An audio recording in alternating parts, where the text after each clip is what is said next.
오늘 우리에게 주시는 하나님의 말씀은 빌립보서 3장 13절에서 16절까지 말씀을 교독하시겠습니다. 빌립보서 3장 13절부터 16절까지 말씀입니다. 형제 자매 여러분, 나는 아직 그것을 붙들었다고 생각하지 않습니다. 내가 하는 일은 오직 한 가지입니다. 뒤에 있는 것은 잊어버리고 앞에 있는 것을 향하여 몸을 내밀면서 그리스도 예수 안에서 하나님께서 우리로부터 부르신 그 부르심의 상을 받으려고 목표점을 바라보고 달려가고 있습니다. 그러므로 누구든지 성숙한 사람은 이와 같이 생각하십시오. 여러분이 무엇인가를 달리 생각하면 하나님께서는 그것도 여러분에게 드러내실 것입니다.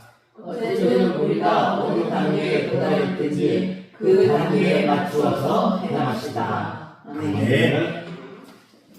헌신이 사람의 소망이다 라는 제목으로 말씀을 전할 때 큰 은혜가 있게 간절히 소망합니다.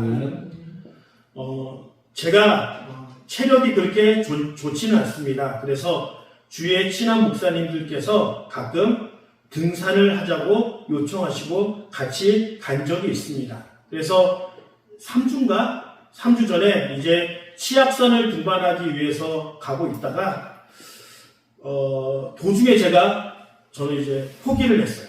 아직까지 제가 몸이 만들어지지 않았고, 특별히 치악산은 좀 체력이 되지 않는 사람이 등반하기에는 매우 힘든 산이기에 도중에 포기하고 내려왔습니다. 그래서 제가 그 등반을 포기한 것을 보고 이제 친하게 지내는 목사님이 치악산보다는 그래도 약간 더 어렵지 않은 문경에 있는 주울산이라고 있더라고요. 그래서 사람 말은 그렇게 쉽게 믿으면 안 되는 것 같아요. 별로 어렵지 않다고 했는데 무지 어렵더라고요. 그래서 제 마음에는 어떤 생각이 있냐면은, 그래, 이번에는 내가 한번 다리가 멍들거나 부러지는 마음이 있더라도 한번 정상까지 가보자 라는 마음으로 그렇게 마음을 붙잡고 올라갔어요. 그래서 한 7시간, 등산을 잘하고 체력이 되신 분들은 더 빨리 갈 수 있지만 체력이 안 되는 저에게 맞추어서 갔기 때문에 7시간 정도 등반을 한 적이 있습니다. 이렇게 도중에 정말 마음에 갈등이 있는 거예요. 그만둘까? 내려갈까? 너무 힘든데? 그런데 그렇게 정말 죽을 듯이 힘들지만 그것을 참고 견뎌서 그 힘든 산을 한번 정복해 보니까 제 다리에 무엇이 생겼어요? 근육이 생깁니다. 그래서 이제 그 근육으로 인해서 다음에 그런 정도의 산을 갔을 때는 처음보다는 덜 힘들게 등반할 수 있을 것입니다. 이와 같이 힘들고 어려운 것이 당장은 나에게 부담이 되고 내가 그것을 포기할 수 있게끔 만드는 요소가 되지만, 그것을 견디고 이겨내면 나에게 그 어렵고 힘든 것이 적응이 되고 근육이 생겨서 다음에 더 힘들고 어려운 것들을 해낼 수 있는 근거가 마련이 됩니다. 현대를 살아가는 많은 사람들이 스트레스가 있다라고 그렇게 이야기합니다. 그리고 열등감, 부담감, 나에게 이런 어려운 일이 없었으면 좋겠다라는 생각이 있고, 그 어려움이 내가 그것을 좀 벗어나가고 싶고 회피하고 싶고 직면하기 싫어하는 마음들이 있어요. 그래서 나에게 집중해달라, 내가 어렵고 힘들다라는 이야기들을 많이 합니다. 정말 사람이 살다 보면 힘들고 어려워서 회피하고 그것을 직면하면 안 되는 어려움이 있지만, 우리가 그것을 꾹 참고 견디고 이겨냈을 때는 우리에게 성취감과 근육과 또 다른 어려움들을 이겨낼 수 있는 힘이 생깁니다. 근데 현대인들은 내가 아프니까 나에게 집중해달라, 내가 어려우니까 이런 것들을 좀 배려해달라는 요청들이 많이 있습니다. 그러다 보니까 우리가 지금 살아가면서 근육이 생긴다거나 그것을 단련할 수 있는 힘들이 점점 낮아지고 있는 것이 우리의 현실입니다. 그리고 더 나아가서 교회에서 헌신하고 봉사할 때도 이러한 부분들이 많이 있습니다. 내가 기쁘고 좋고 은혜스러울 때는 막 기쁜 마음으로 헌신하고 봉사하고 예배드리고 기도하지만 내가 힘들고 어려울 때는 그것을 극복하지 못하고 그냥 포기하고 제발 내가 회복되어질 때까지 내버려 두십시오라고 그렇게 자기 자신을 스스로 보호하기에 바쁜 것이 바로 현대인의 삶입니다. 근데 정말 중요한 것은 내가 그런 어려움이 왔을 때 회피하고 내 스스로 그것을 극복하려고 하지만 그것이 쉽지 않다는 거예요. 그래서 성경에서는 그렇게 어렵고 힘든 일이 있을 때 제일 먼저 해야 할 것은 그리스도를 기억하라라고 우리에게 이야기하고 있습니다. 중요한 것은 많은 사람들이 헌신하고 봉사합니다. 그리고 그 헌신자와 봉사하는 자를 통하여 교회가 이루어지고 교회가 부흥하고 앞으로 나가는 일들이 있습니다. 그런데 많은 사람들이 봉사하면서 헌신하면서 그리스도를 기억하고 더 나아가 헌신하고 봉사하는 것이 내 삶의 영적인 생활과 그것 자체가 하나님을 만나고 하나님께 예배하는 것으로 생각하지 않는다는 거예요. 봉사는 내 자신을 태우고 내 자신이 소모되어지는 그런 것으로, 그래서 기도할 때는 예배 드릴 때는 하나님으로부터 오는 그런 충만과 은혜로 충전받아서 예배와 또 봉사와 헌신과 그런 섬김을 통하여 그 에너지를, 그 은혜를 베풀고 나누는 것으로 생각을 하고 있습니다. 그래서 우리는 예배 받는 것 따로, 은혜 받는 것 따로, 우리가 헌신하고 봉사하고 소비하는 것 따로라고 생각을 하고 있습니다. 그러나 성경에서는 그렇지 않다는 거예요. 봉사하면서 내가 하나님 앞에 섬기면서 내가 나에 있는 것들을 나눠주면서 그것이 그리스도를 기억함으로 예배의 기도의 다른 모습이 섬김과 봉사임을 우리는 기억해야 합니다. 그래서 우리는 봉사하면서 섬기면서 누군가를 대접하면서 나에게 그것을 베풀어 주신 예수님을 기억했을 때 그것이 비로소 내 삶의 예배가 되어지는 거예요. 그런 섬김과 봉사가 예배와 기도가 되어지지 않기 때문에 매일같이 시험을 들어요. 그래서 그렇게 섬김과 예배로 번아웃이 되는 사람들의 특징이 뭐냐면 보상받기를 원해요. 내가 이렇게 헌금했고 내가 이렇게 섬겼고 내가 이렇게 노력했으니 인정해달라고 하는 보상 심리가 있습니다. 그리고 더 나아가 왜 저 사람은 충분히 그 일을 할 수 있는 사람처럼 보이는데 왜 그 일을 하지 않습니까? 라고 원망하는 마음이 생깁니다. 그리고 내가 이렇게 일했지? 그러니까 너희들은 나를 인정해줘야 돼. 그리고 내가 그렇게 섬기고 봉사하고 헌금하는 것에 대하여 너희가 인정했지? 그러니까 나는 이 교회 일을 결정할 때 이만큼의 지분이 있어. 그리고 그렇게 비교하는 일들로 나아갑니다.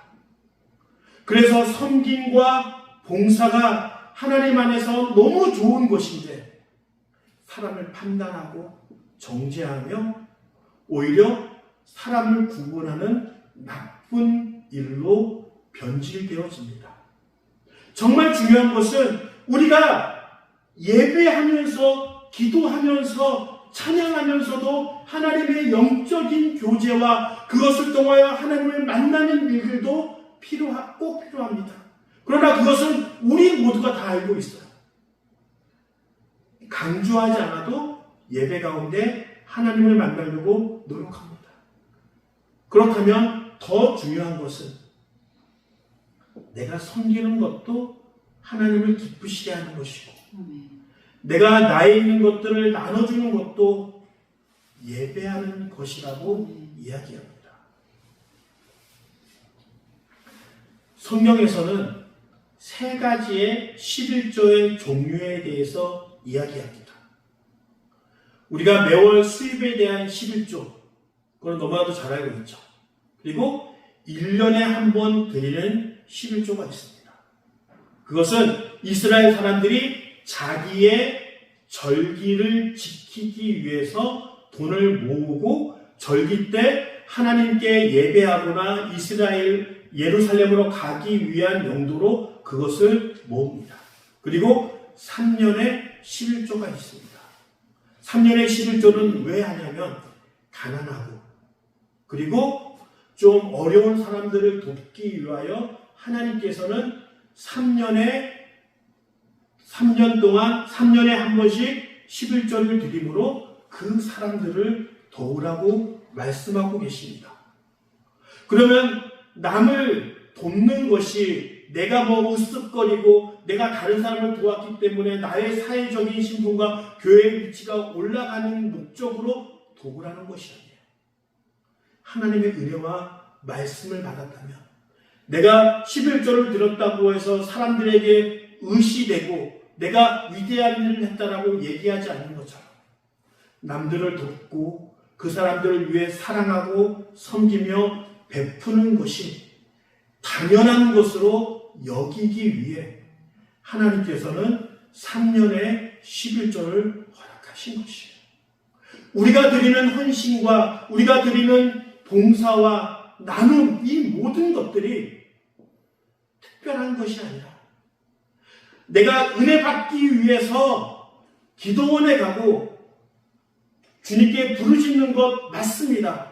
그러나 내가 봉사하고 섬기며 나눠줌으로 그것을 통하여서도 하나님의 은혜와 사랑을 경험하셔야 합니다. 그것은 섬김과 봉사와 헌신에 하나님이 만나주시겠다고 하는 약속이 포함되어 있기 때문에 그래요. 그것을 경험하는 믿음의 사람들이 되어지길 간절히 소망합니다.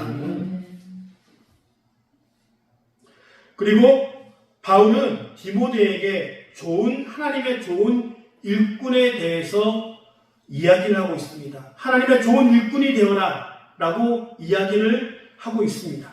그런데 이 하나님의 일꾼에 대해서 비유하면서 너희는 하나님의 좋은 군사다. 즉 장군과 병사의 그런 군인 조직에 빗대어 하나님과 훈련받는 사람으로서의 관계를 이야기하고 있습니다. 보통 우리가 중국에 가면은 무슨 문파, 그래서 뭐 8대 문파, 뭐 소림사, 그래서 막 무술에 유능한 사람들이 모이면은 와, 전쟁에 쉽게 이길 것 같다. 왜? 그 사람들은 막 하늘을 붕붕 날며 창술과 막 여러 가지 무술에 가능하기 때문에 그런 무술에 능한 사람들이 모이면 전쟁에 쉽게 이기겠구나라고 그런 소리를 하고 있습니다. 그러나 그렇지 않다는 거예요. 군대는 한 사람의 개인기와 한 사람의 능력으로 전쟁을 하는 것이 아니라 10사람이면 10사람, 100사람, 1000사람이 한 사람의 명령에 의하여 그 명령대로 움직이는 것을 실현됐을 때 전쟁에 이길 수 있는 거예요.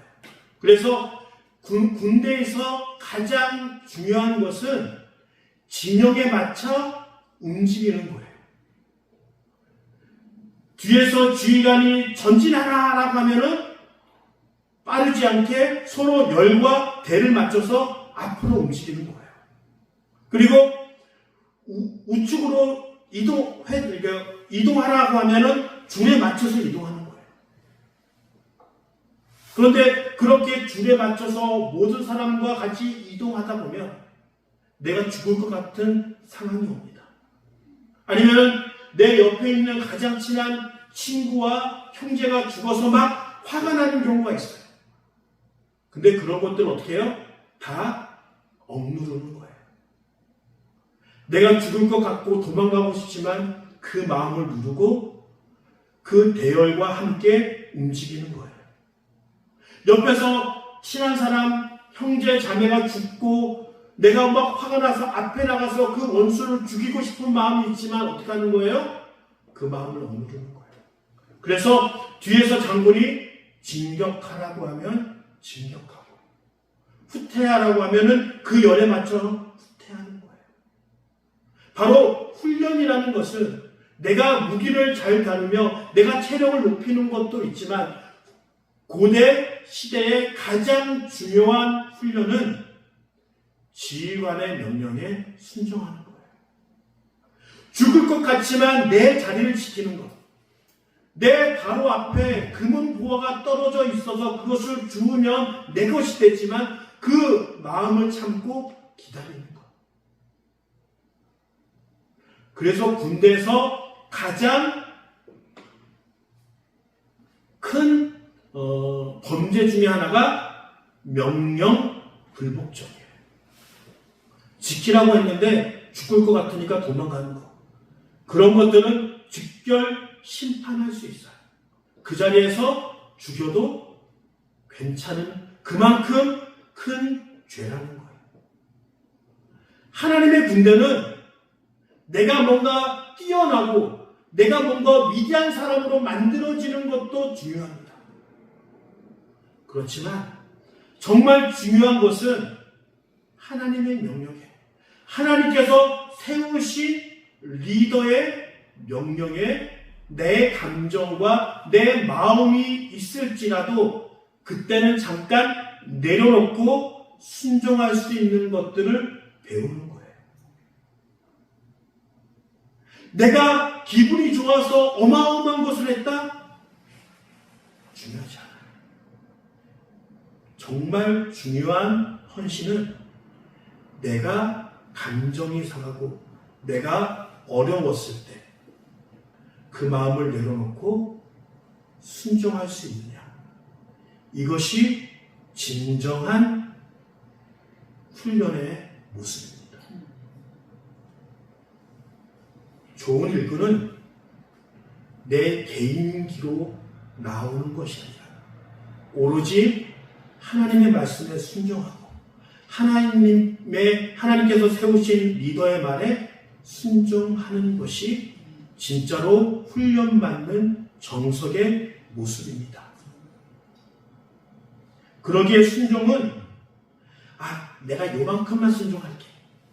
내가 이만큼만 하나님께 순종하겠습니다라고 순종의 제한을 걸어놓는 것은 순종이 아니라는 거예요.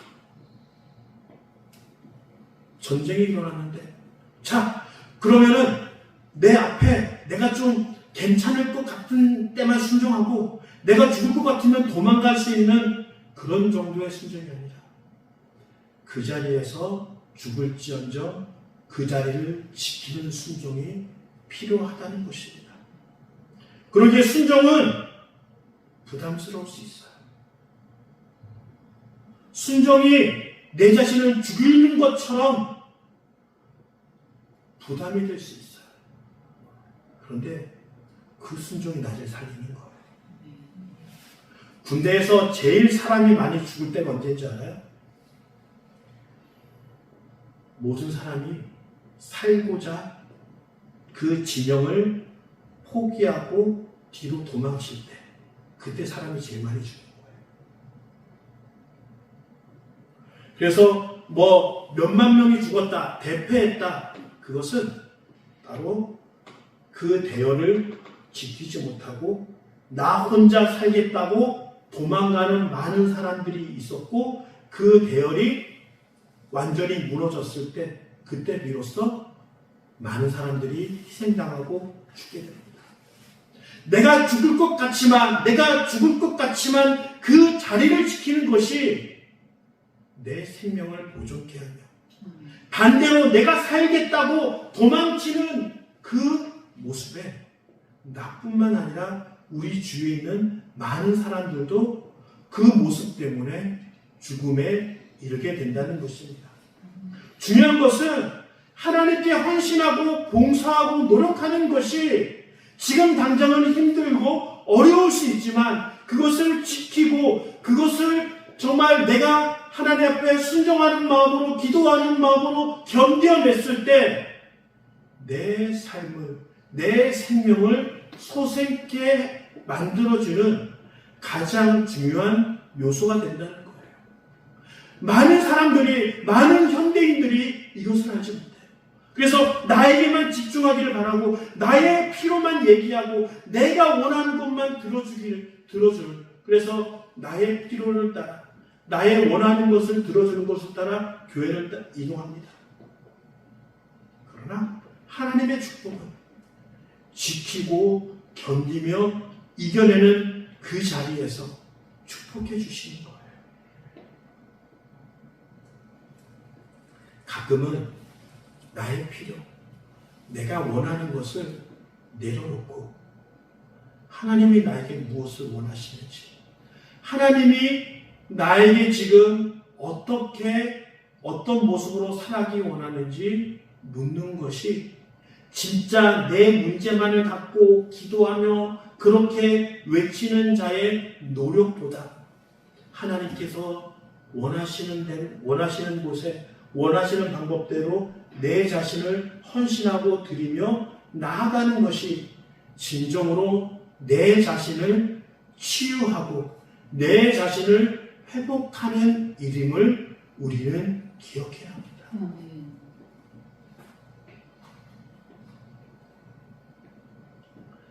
이제는 사람들이 꿈꾸지 않습니다. 이전에는 세계 복음화를 위해서 또 하나님의 나라를 위해서 헌신하며 노력하는 많은 사람들이 있습니다. 그러나 더 이상 사람들은 꿈꾸지 않습니다. 그리고 하나님의 위대한 비전에 헌신하지 않습니다. 내가 살아가는 그 삶의 바운더리 안에서 내가 살고 있는 삶의 모습 안에서 그냥 그렇게 조금 헌신하고 조금 꿈꾸며 살아가고 있습니다. 그러나 사도 바울은 이렇게 얘기합니다. 나는 언제 죽을지 모르는 빌립보서 안에서 감옥이라고 얘기하는 사람도 있고 가택연금이라고 얘기하는 사람도 있지만 그렇게 매여 있는 상황에서 나는 표대를 향하여 나아간다. 바울은 갇혀 있지만 그의 몸은 갇혀 있지만 그의 영혼과 그의 복음은 갇혀 있지 않았어요. 나는 매여 있고 나는 능력이 없고 나는 실패하지만 하나님은 매이지 않았고 하나님의 능력은 무한하며 하나님은 실패하지 않으십니다. 나만 바라보며 나는 꿈꿀 수 없고 내가 할 수 있는 것이 아무것도 없지만 나를 바라보는 것을 멈추고 하나님만 바라봤을 때 매여있고 능력 없고 실패한 나이지만 비로소 그럴 때 꿈이 생기고 비전이 생기고 능력이 생기고 하나님의 것들을 내가 사용할 수 있는 위대한 능력이 거기에서부터 시작이 되어집니다. 많은 사람들이 나는 이것도 없다, 저것도 없다, 불편하다, 남들과 비교하면서 그렇게 자신의 인생을 허비하며 살아갑니다. 그런데 그것이 없는 게 중요한 게 아니라 하나님을 향하여 헌신하고 하나님을 위하여 봉사하며 하나님께서 우리에게 주신 하나님의 사람들을 섬기며 사랑하지 않기 때문에 그 능력과 그 모든 것들을 주시지 않는 거예요. 요새 하나님께서 저희 가정에게 참 많은 것들을 주십니다. 경제적으로 힘들고 어렵지만 하나님께서 사람들을 통하여 베푸시고 섬기시는 모습들을 경험합니다. 갑자기 1월 달에는 차를 주시는 분도 생기시고 또 어떤 때에는 정말 돈이 필요해서 없을 때는 차 사과를 해서 그 보상금으로 또 견뎌나가고 어떻게 보면 정말 힘들고 어렵다라고 그렇게 생각할 수 있지만 하나님께서 이렇게 도우시는구나. 하나님께서 이렇게 사고를 내면서까지 베풀어 주시는구나. 부정적으로 봤을 때는 그 부정이 한도 끝도 없을 수 있지만 섬기며 사랑하며 노력하는 그 모습들에게는 하나님께서는 그 사람들을 기억하시는 거예요.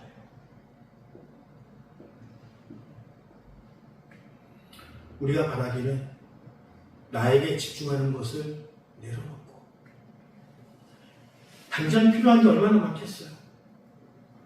돈도 필요하고 건강도 필요하고 자녀가 필요한 것도 많이 있고 그렇지만 오늘 예배를 통하여 하나님께서 나에게 무엇을 원하시는지 한번 묻고 하나님을 향하여 헌신함으로 하나님께서 채워주시는 것들을 경험하는 귀한 예배의 시간이 되어지길 간절히 축원합니다.